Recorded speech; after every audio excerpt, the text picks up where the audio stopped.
Assalamualaikum warahmatullahi wabarakatuh. Perkenalkan, nama saya Cindy Agustin dari kelas 4 dengan NIS 217766.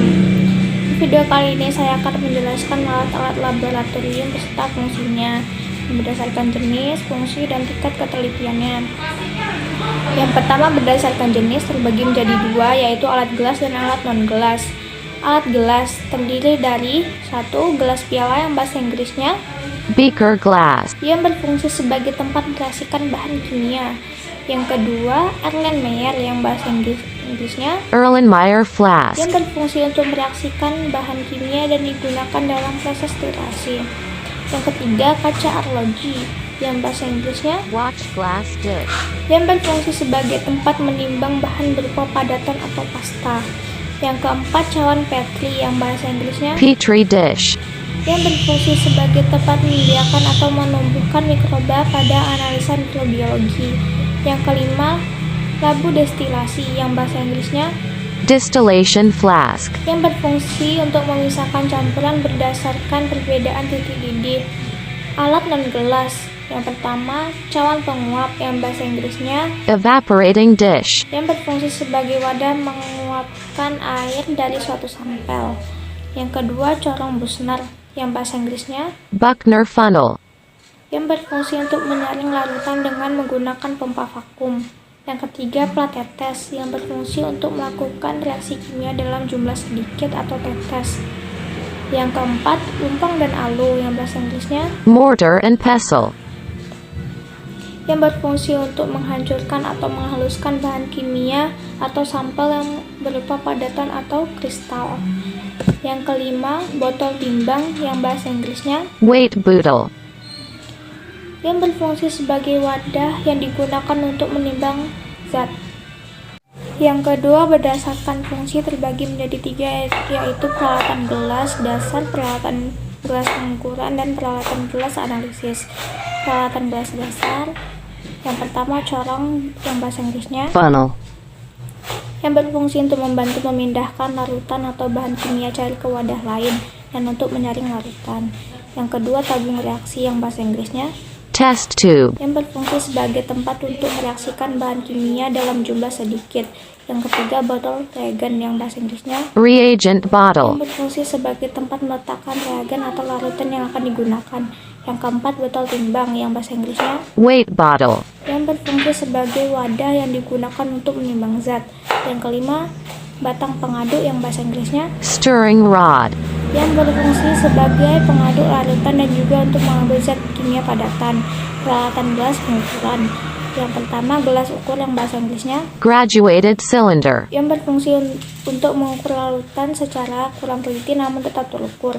Yang kedua, labu ukur yang bahasa Inggrisnya Volumetric yang flask. berfungsi untuk mengukur spesifik dari larutan atau membuat larutan dengan ketelitian tinggi. Yang ketiga, buret yang bahasa Inggrisnya Barrette. yang berfungsi untuk mengukur volume larutan dengan ketelitian tinggi, khususnya pada proses filtrasi. Yang keempat, pipet gondok yang bahasa Inggrisnya Volumetric pipette. yang berfungsi untuk mengambil larutan bahan kimia secara teliti sesuai dengan ukuran pipet. Yang kelima, pipet takar yang bahasa Inggrisnya Measuring pipette. yang berfungsi untuk mengambil bahan kimia atau larutan yang kurang teliti namun masih terukur. Peralatan gelas analisis. 1. Tabung Nessler yang bahasa Inggrisnya Nessler tube. yang berfungsi untuk analisis zat kimia dengan cara membandingkan warna pada metode kolorimetri. Yang kedua, tabung kejedal yang bahasa Inggrisnya Kjeldahl flask. yang berfungsi untuk penentuan kadar nitrogen pada protein. Yang ketiga, hidrometer yang berfungsi untuk mengukur kelembapan udara. Yang keempat, piknometer yang bahasa Inggrisnya Pycnometer. yang berfungsi untuk mengukur massa jenis atau densitas suatu fluida. Yang kelima, neraca kasar yang bahasa Inggrisnya Mechanical balance. yang berfungsi untuk menimbang zat dengan ketelitian rendah. Yang ketiga, yaitu peralatan gelas berdasarkan tingkat ketelitiannya ada dibagi menjadi dua, yaitu ketelitian rendah dan ketelitian tinggi. Ketelitian rendah contohnya gelas piala yang bahasa Inggrisnya Beaker glass. yang berfungsi sebagai tempat mereaksikan bahan kimia. Yang kedua, Erlenmeyer yang bahasa Inggrisnya, Erlenmeyer flask. yang berfungsi untuk mereaksikan bahan kimia dan digunakan dalam proses titrasi. Yang ketiga, pipet takar yang bahasa Inggrisnya, Measuring pipette. yang berfungsi untuk mengambil bahan kimia atau larutan yang kurang teliti namun masih terukur. Yang keempat, gelas ukur yang bahasa Inggrisnya, Graduated cylinder. yang berfungsi untuk mengukur larutan secara kurang teliti namun tetap terukur. Yang kelima, neraca kasar yang bahasa Inggrisnya, Mechanical balance. yang berfungsi untuk menimbang zat dengan ketelitian rendah, ketelitian tinggi. Neraca analitik yang bahasa Inggrisnya, Analytical balance.